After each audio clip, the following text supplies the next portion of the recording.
আমরা জানি, আর কেন্দ্রীয় সরকারের এজেন্সিটা জানে না যে আইপ্যাক এক্স্যাক্টলি কি করছে।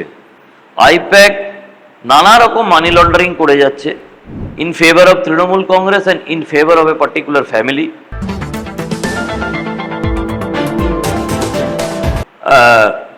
এবং ক্যাশ টাকা ডিল করে তারা।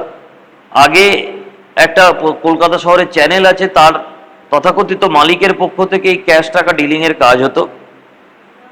এই ক্যাশ টাকা ডিল করে এই ইলেকশনের সময় বা বিভিন্ন সময়তে তাদের